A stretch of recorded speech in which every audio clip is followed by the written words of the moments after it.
A very good morning, students. My name is Venkatlakshmi. I work in the Department of Chemistry in Chambers Degree College. Today, I am before you to teach a paper in Chemistry Cluster. I hope all of you are aware that we have selected the 8th C combination of Chemistry Cluster. In 8th C combination, we are going to have 3 papers, right? 8th C1, 8th C2 and 8th C3, right? 8th C1 is organic spectroscopy. 8th C2 is advanced organic reactions and 8th C3 paper is pharmaceutical and medicinal chemistry terminology. So today I am before you to discuss about pharmaceutical and medicinal chemistry paper. So in this paper, pharmaceutical and medicinal chemistry, what exactly is pharmaceutical and medicinal chemistry? Pharmaceutical and medicinal chemistry is concerned with the drug design and about biologically active molecules. It deals with the drug design of a drug and biologically active molecules. Okay, let us move into the next. In this paper, you're going to have 5 units, right? The first unit is pharmaceutical chemistry terminology, and the second unit is nomenclature of drugs, and the third unit is synthesis and therapeutic activity of drugs, and the fourth unit is pharmacodynamic agents, and the fifth unit is HIV/AIDS, right? What is the first unit deals with? It is only the basic terminology of medicinal chemistry. I have already told medicinal chemistry deals with drug design and their activity. So, in the first unit, you are going to learn just the definitions, their terminology. And the second unit, you are going to learn their nomenclature of drugs. Drugs are nothing but medicines. Right. In the third unit, you are going to learn how the drugs are synthesized and what are their side effects, what are their side usage, and what does they do in our body, right? And the fourth unit deals with pharmacodynamic agents. Pharmacodynamic agents are the drugs which are not specific remedies, but they have characteristic effects. They will not cure the disease, but they relieve from the disease, right? And the final unit is HIV/AIDS. In this HIV/AIDS, we are going to learn what is their virus and what are the drugs we use for HIV/AIDS. Okay, let us move into the next. This is my session 1 of drugs, students. In this session, we are going to learn about the drugs. Just we are going to learn the introduction part of drugs. What are drugs? Okay. Drugs are nothing but chemical substances which are used to diagnose, cure and relieve from a disease. They will find out what is the disease and they will interact with the particular part of the disease and they will cure from the disease. So let us move into the topic, students. Nowadays, drugs are prepared almost synthetically. Almost 50 to 75% drugs are prepared synthetically. So, the drug subject is old as a disease. Okay, till 19th century, the treatment of disease was not done on specific basis. But by simply combination of guesswork and experience. The disease was treated by the extract of herbs and animals. Such treatment without any rational basis is called homeopathy. Okay. What happened in 19th century? Before 19th century, by trial and error methods, they used it to treat a disease or they used it to cure a disease using medicines. That is plant sources and animal sources. Okay. What happened in the next 19th centuries? Hippocrates, a Greek physician, laid the foundation of modern medicine.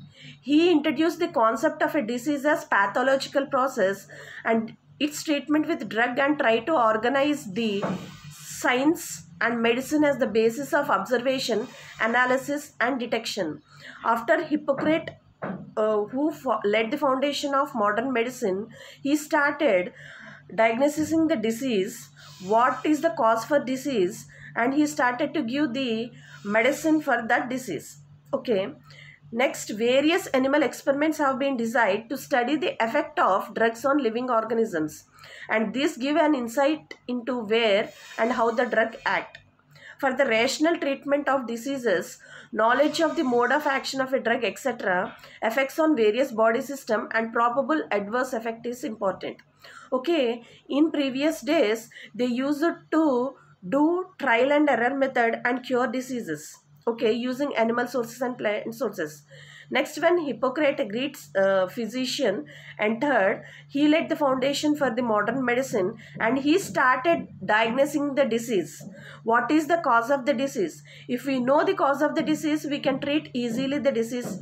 And later, various experiments were done in animals, organs, to know the progress of the medicine. Right.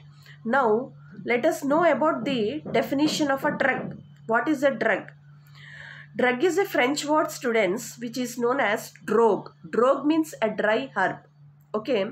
According to World Health Organization, a drug is any substance or product that is intended to be used or modify or explore physiological systems or pathological states for the benefit of a recipient. This definition may be tough to you, students, but learn this simple definition which is helpful. That's enough for you. A drug is defined as any substance, students, which is used for the purpose of diagnosis, prevention, or relief from a disease. Right? Drug is nothing but a chemical substance which is used for the purpose of diagnosis, prevention, and relief from a disease. What are the characteristics of drug? An ideal drug. What are the characteristics of drug? First one is the action of an ideal drug should be localized. However, no drug has these characteristics.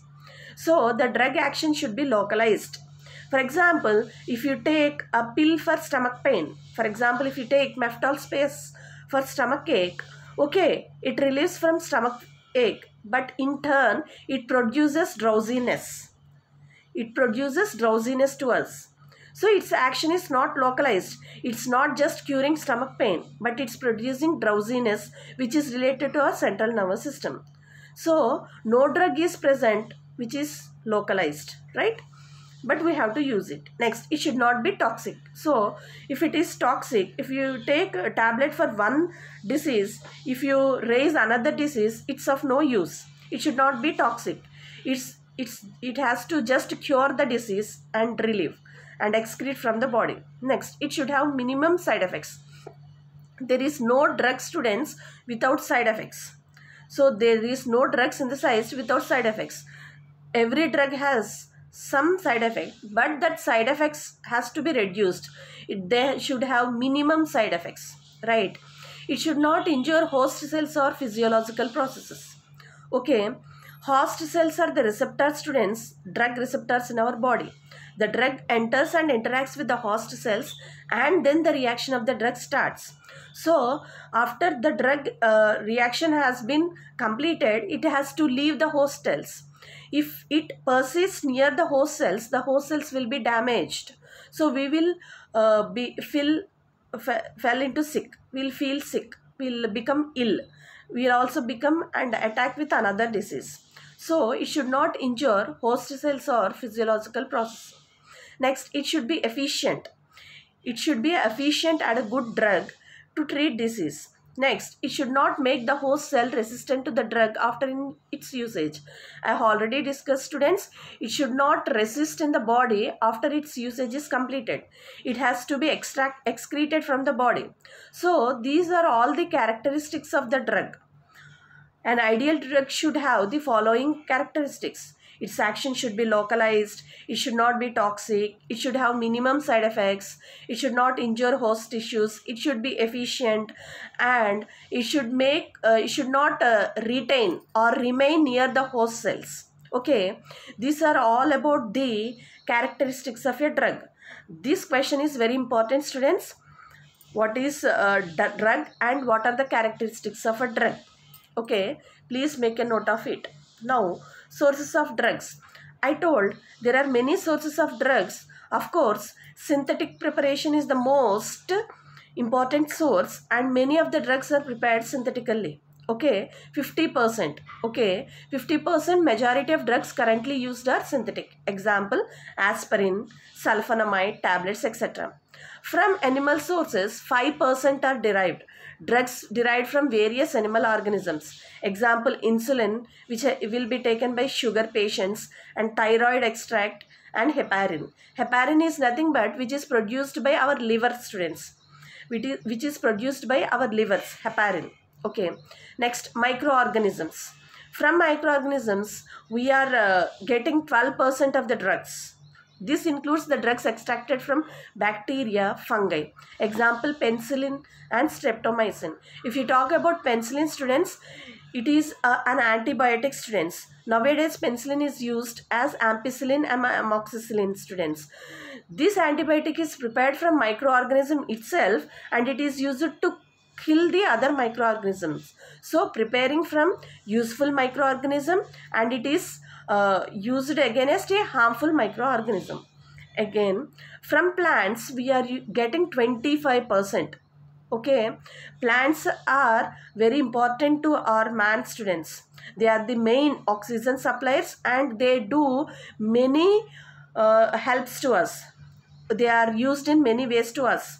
Okay, 25%, 50% synthetically, and 25% from plants.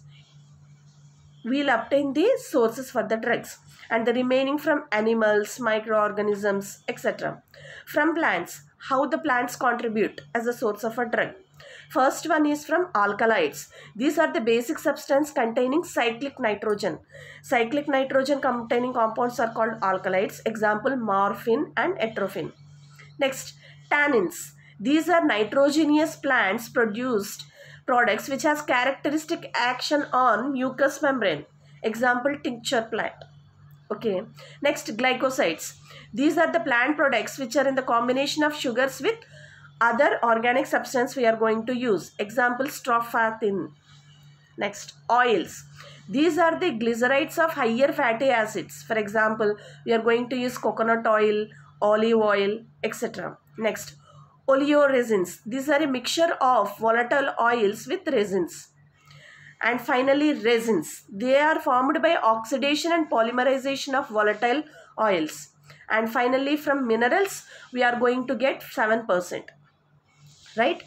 If you add totally, you will get 100%, students. If you add synthetically 50%, animals 5%, 55, plus microorganisms 12%, 67, 25% from plants. So if you add all those things, you will remain 100%.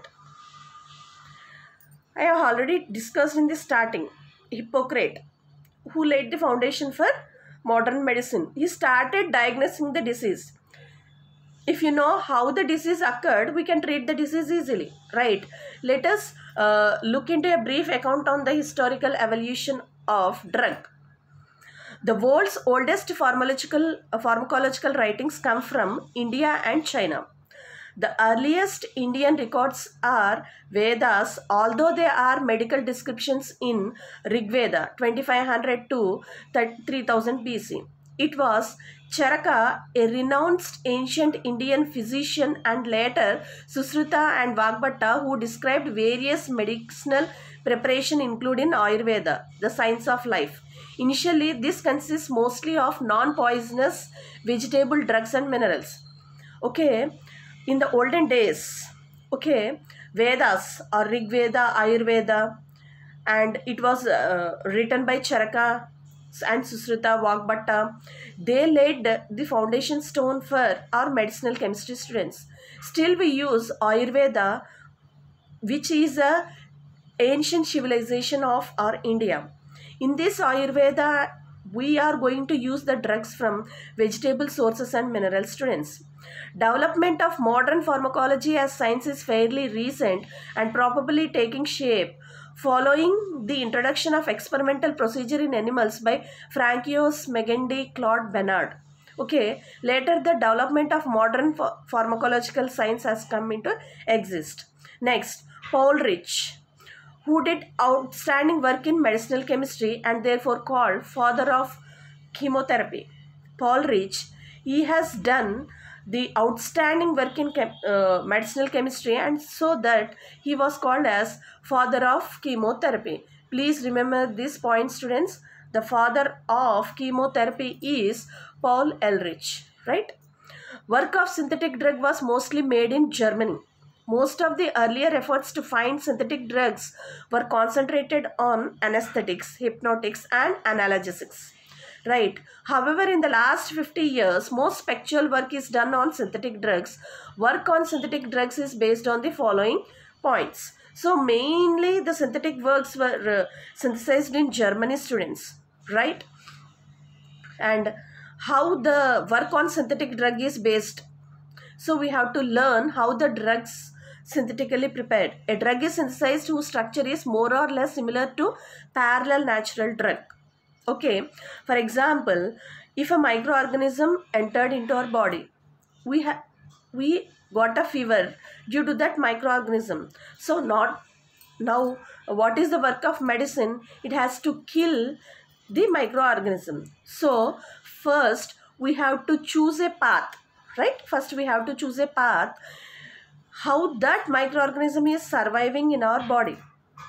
It uses the fluids, or it uses the things in our body. It uses our glucose, glycosides. Okay, it uses our proteins and nutrients from our body, and it grows and it multiplies. So now the chemical substance which is used by the microorganism in our body to survive, we have to know the structure of that chemical substance, and we have to prepare a drug which looks similar to that of chemical substance which is used by microorganism. What happens if you prepare a drug like that?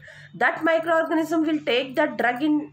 When we take that drug into our body, so the microorganism thinks that it is the chemical substance which is taken by it daily to multiply, and by mistake it takes our natural or drug, synthesized drug, and it dies. So, if the drug is synthesized whose structure is more or less similar to parallel natural drug. A drug is synthesized whose structure is somewhat simpler than that of natural drug.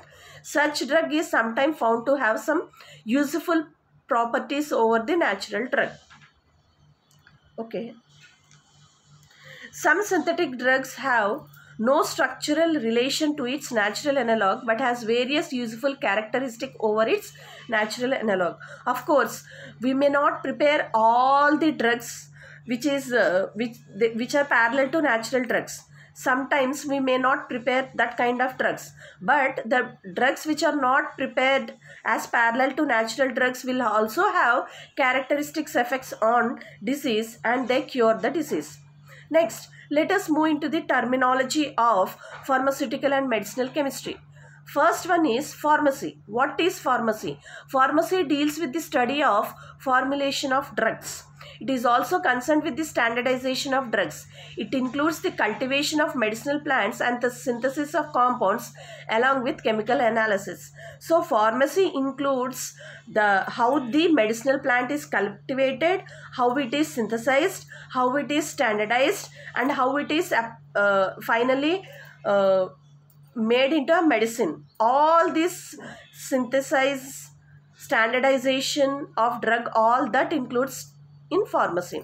So pharmacy deals with the study of formulations of drugs.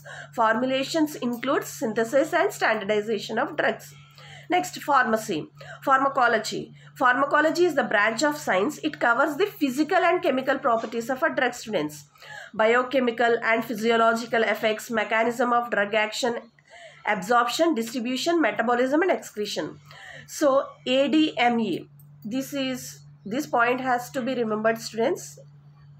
ADME. ADME means absorption, distribution, metabolism, and excretion. Right?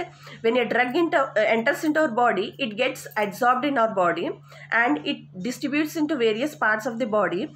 Then it undergoes metabolism in our body and finally excreted from our body. Right? Pharmacology is also concerned with the effect of drugs on living animals, organs, or tissues. Okay. Not only it deals with the physical and chemical properties, it also deals with the effect of drugs on living organisms. Okay. Critical pharmacology applies pharmacologically principle to study the effect of action of drugs on humans. Of course, pharmacology also deals with the study of action of drugs on human beings. So, pharmacy includes synthesis and cultivation and standardization of drug. Pharmacology includes the physical and chemical properties of a drugs. Next, pharmacodynamics, the branch which deals with the interaction of drug molecules with receptors, which is a very important, students. Pharmacodynamics, the branch which deals with the interaction of drug molecules with the receptors. So when we take a medicine into our body, the receptors will receive that medicine. So what happens? So let us see the journey of drug molecule from its point of entry into the body to the site of action. First, the drug enters into our body and it goes to the site of the action. Next, it will interact with the specified biological macromolecule of our human body or of bacteria in case of bacterial infection. First its journey is to enter into body, and the next point is it has to interact with that particular biological part or with particular bacteria in case of bacterial infection. Okay. What happens? Biological macromolecule with which the drug binds leading to the drug action is called receptor. So receptor is nothing but a biological molecule with which the drug will interacts. With which the drug will interacts is called a receptor. Okay. What happens when interaction of drug is done with the receptors? First one, the recognition of drug molecule by the receptor. First, the receptor recognizes the drug molecule. And the second step is the binding energy of drug with receptor, generally by hydrogen bonding, ionic bonding, van der Waals force. First, the receptor will recognize the drug. Next, it will bind with the drug. It may be through hydrogen bonding, covalent bonding, ionic bonding, weak van der Waals forces, etc. Next, translating the drug receptor interaction into drug action. Next, then in the third step, the action of the drug starts. Okay, if you observe this diagram, students, one second. This is the drug molecule, students. This is the receptor site and this is the receptor, students. So the drug molecule is interacting with the receptor. In the first step, the receptor will recognize the drug molecule, and the second step, both of them will get bind up, and then the third step, the action starts. Okay. Next, let us learn about receptors. Paul Ehrlich considered the interaction of drug with receptor was analogous to a lock and key model. He explains that if you take example as lock and key, the receptor site is key, students, and the lock is drug. The drug is interacting with the key. How the key interacts with the lock, the drug is interacting with the receptor site. Okay, the receptors are of two types, students: protein receptors, DNA receptors. Okay, based on drug receptor interaction, the drugs are of two types. They are agonist drugs and antagonist drugs. So to be clear, let us learn. I have given two examples, students. Let us learn about the two examples.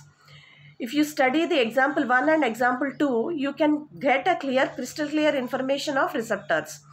Okay, let us learn, read example 1. Adrenaline, by binding to the beta-1 adrenergic receptor, produces bronchodilation. If there is a less adrenaline in the body, it leads to symptoms of asthma. When salbutamol is used as the drug, these drugs binds with beta-1 adrenergic receptors to cause bronchodilation, similar to that produced by adrenaline, as their chemical structure are similar.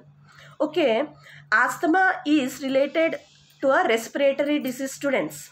Asthma means the pipes in our lungs gets contract so that we cannot breathe easily the air in. So this action is naturally done by our beta-1 adrenergic receptors produce adrenaline. This receptor produce adrenaline. which is called as bronchodilation. If that adrenaline chemical is produced in very small amounts, what happens? It leads to an asthma disease.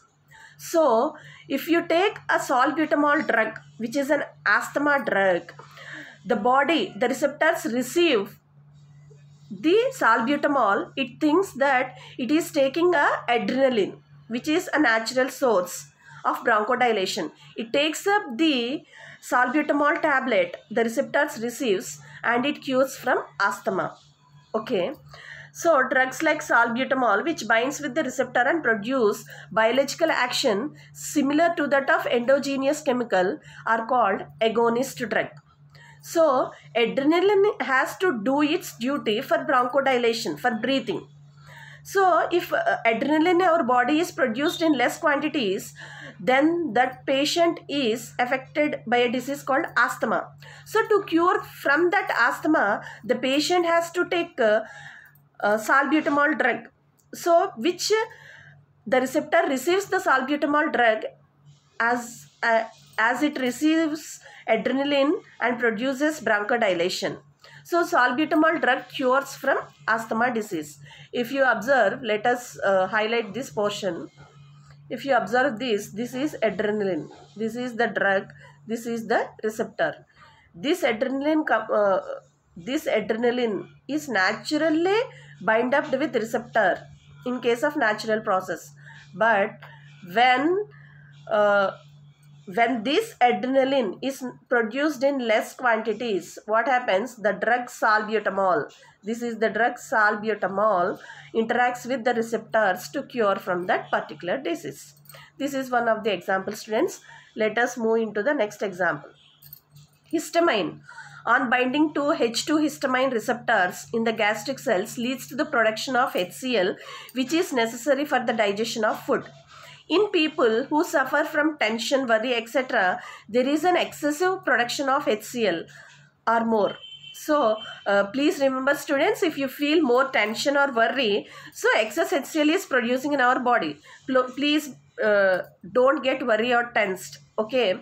Histamine is released in the gastric glands. Drugs like ranitidine, cimetidine, whose chemical structure is not very similar to histamine, occupy and bind with the receptor site on H2 receptors and prevent excessive production of HCl. So, there is now a competition between the two for the same receptors. Drugs which can only bind and block a receptor but do not produce any biological action are known as antagonist drugs or blockers. Here we are just blocking the excess production of HCl. Okay, HCl, which is produced down our gastric juice, is used for digestion. But when we suffer with worry and tension, so more amount of HCl is released. So here our drugs acts as just a blocker, block the receptor. So it stops the receptor to taking excess of HCl, which is called as an antagonist drug. What is an agonist drug? Agonist drug is an example of salbutamol. It binds up with the receptor for biological action. But antagonist drug is not like salbutamol, which binds up with the receptor for biological activity. It just blocks the receptor. So, agonist, antagonist. Please remember, agonist will interact with the receptor site for biological activity, but antagonist drug will not interact with the receptor for biological activity. It just blocks the receptor if an excess production takes place. For example, many of us suffers from gastric problems like cimetidine, ranitidine. We'll take it in early morning. Pantoprazole, we take that medicine in early morning. So this is all thing what's happening in our body. So excess, due to the production of HCl, excess HCl, we are getting that problem. So to treat from that problem, we have to take antagonist drugs like ranitidine, cimetidine, etc. This is about what, students? Pharmacodynamics. Pharmacodynamics. Next, let us learn about pharmacokinetics. Here, let me highlight this word ADME, which is very important. Okay. ADME. Adsorption, distribution, metabolism and excretion, right? Absorption, distribution, metabolism and excretion. Pharmacokinetics, pharmacodynamics deals with the binding of a drug with the receptors. They may be an agonist drug or antagonist drug. Pharmacokinetics deals with absorption, distribution, metabolism and excretion of a drug. Right. This study gives us information about the drug concentration in the blood and tissues at different time intervals and will decide the dosage. So, all the information about the drug will be in pharmacokinetics of that drug. It decides the dosage of drugs and what time intervals. What time intervals means, for example, if you attack with a fever, we'll take dolo, and the gap between one dolo and the other dolo taken by the patient should be at least 6 hours. So deciding this dosage, for example, we'll take that take 650 mg for adults and take 250 mg or 200 mg for infants. Right, this dosage and this time interval gaps, all these things were decided by our pharmacokinetics. Right, pharmacokinetics clearly explain the different stages of drug action from the point of entry up to excretion. From the how the drug enters into our body, from the point of entry, and how the drug is excreted, all this information will be under pharmacokinetics of that particular drug. It explains how the drug crosses the various cell membranes are observed to enter into the body tissues, how it enters the various body tissues. For example, if a patient get a heart stroke, anti-anginal drug is given. Okay, anti-anginal drug is given immediately to the patient. It is kept under the tongue. If you fold the tongue, students, you observe a number of blood vessels. So, to treat the patient immediately, we will give glycerol trinitrate, which is an anti-anginal drug, and we place it under the tongue so that all the blood vessels immediately receives that drug. Okay. So, how they are transformed to other compounds and how they are excreted or eliminated. So, entry of the drug, their transformation of the drug and the excretion of the drug into blood streams. All this information will come under the pharmacokinetics. So, when the drug is taken orally, it absorbed through mucous membrane of small intestine. After that intestinal tract, drug is carried to the liver where it is first metabolized. After this stage, drug enters into the bloodstream. First, it will be carried into small intestine, and for metabolism, it will be carried into livers, and from that liver, it will be carried into bloodstream. So, that's why for every medicine, we will see that caution students, overdosage of the drug may cause liver damage. So, if you take drug in overdoses, it may cause liver damage, because for the metabolism, each and every drug will enter into our liver. First, when the drugs which are taken orally will enter into our small intestines. From that, they will enter into our liver. There the metabolism takes place, the action takes place, and then they are carried into the bloodstreams. Right? That's why we have to take very minimum medicines. We should not go for overdoses. What happens? After entering into the bloodstream, the drug must sent into other body parts. The pattern of distribution from the plasma to other body fluids and tissues is a characteristic of each and every drug. Okay, drug may also concentrate selectively in a particular tissues because of specialized transport and transported mechanisms. After going into the bloodstreams, it go into various parts of the body, plasma, body fluids, and after that, based on their different types of mechanisms, the drug action will take place. Example, iodine in thyroid. After distribution, the next stage is metabolism. The enzymatic biotransformation of drug is known as drug metabolism. After distribution, the drug will be transferred. That is called as drug metabolism. Metabolic process changes drug in two ways: by decreasing lipid solubility or by increasing biological activity. The drug may be metabolized in two ways. The drug's biological activity may be increased, or the lipid solubility may be decreased. In the metabolic process, An inactive compound can be converted into an active compound. Therefore, a drug which is an inactive when administered but utilize the metabolic enzymes to convert itself into an active form. Such drugs are known as prodrugs. There are prodrugs. What is the definition of prodrug? Which is very important, students. The prodrug is not an active drug. When it enters into our body, what happens? By using the metabolic enzymes in our body, it gets converted into an active thing and then treats. Examples of prodrugs are L-DOPA to dopamine. Okay, we take L-DOPA, which is a prodrug, and by using our body endogenous chemical, it will be converted into dopamine. Okay. After metabolism, the next stage is excretion or elimination, which is very important. Drugs are eliminated from the body either unchanged or as metabolites. Kidney is the important organ for the drug excretion. For the elimination of anesthetic gases or vapors, pulmonary excretion is another important route. So, through plum also some medicines are excreted. And kidneys is the major source for excretion, students. So if we are taking a drug, it will act upon two main parts in our body, students. Its function takes place at liver and the excretion takes place at kidney. So overdosage of medicine may fail up the functions of liver and kidneys. So I say it, students, prevention is better than cure. Next, finally, metabolites and antimetabolites. What are metabolites and antimetabolites? Right, endogenous chemicals as well as drugs are acted upon a variety of enzymes to give transformed products. These enzyme mediated transformed products are called as metabolites. Okay, the anti-inflammatory drug phenylbutazone is converted in the body into its metabolic oxyphenbutazone.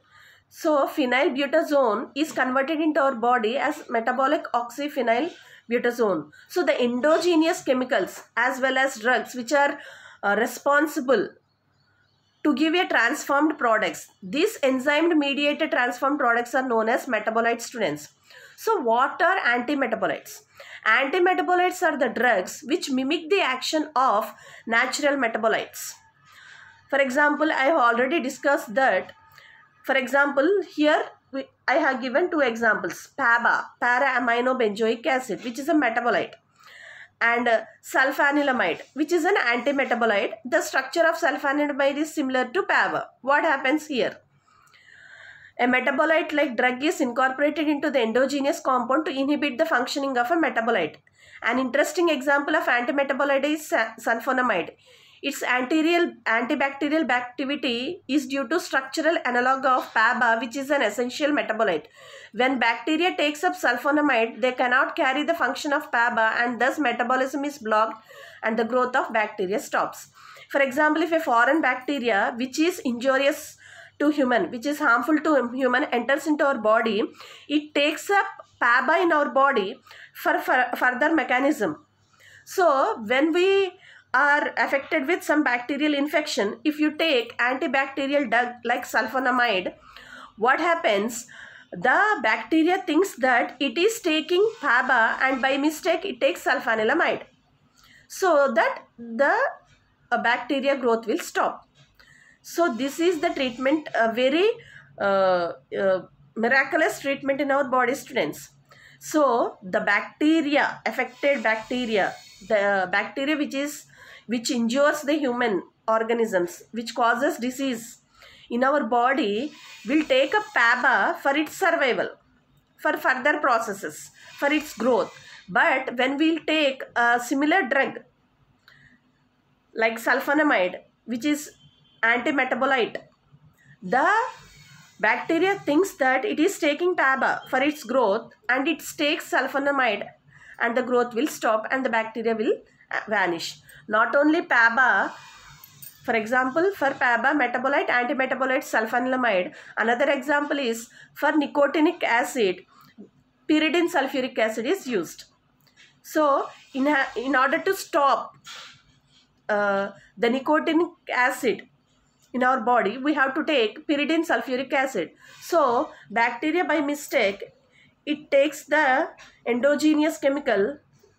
Instead of taking nicotinic acid, takes a pyridine sulfuric acid and gets vanishes. This is about the story of metabolites and antimetabolites, students. And the last one is pharmacophore.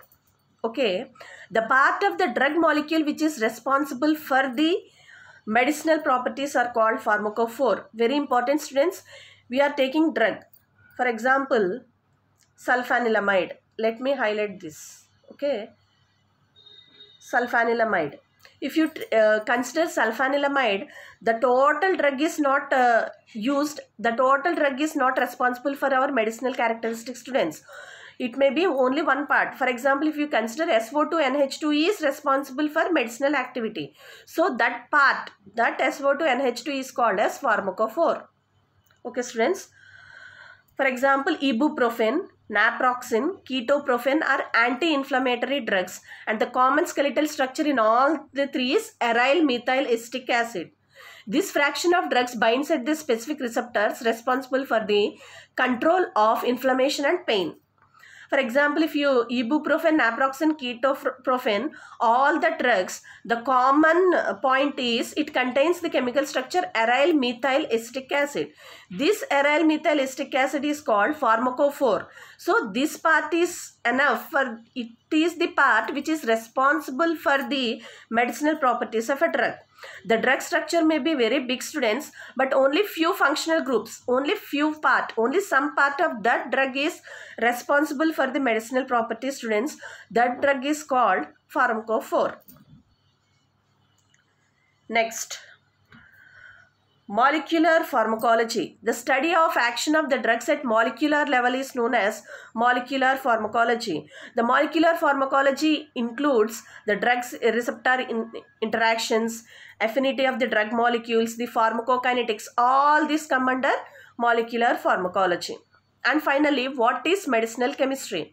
It is the science that deals with the discovery of drug design, their therapeutic chemicals, their usage.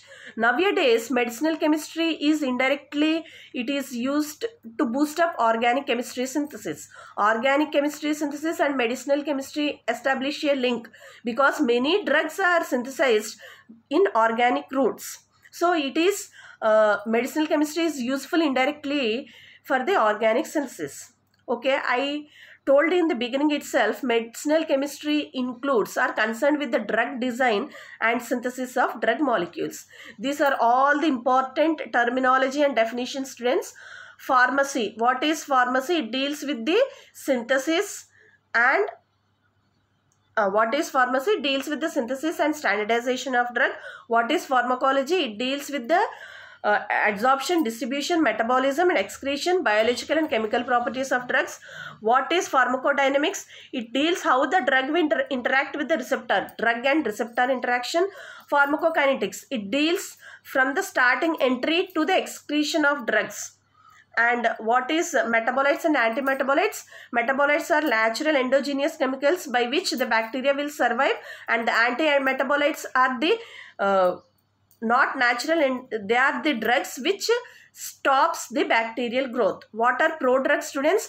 They are not drugs, but they are inactive substances, but when they enter into our body, they become active substances. For example, L-dopa drug, which will be converted into dopamine. What is pharmacophore, students? The part of the drug,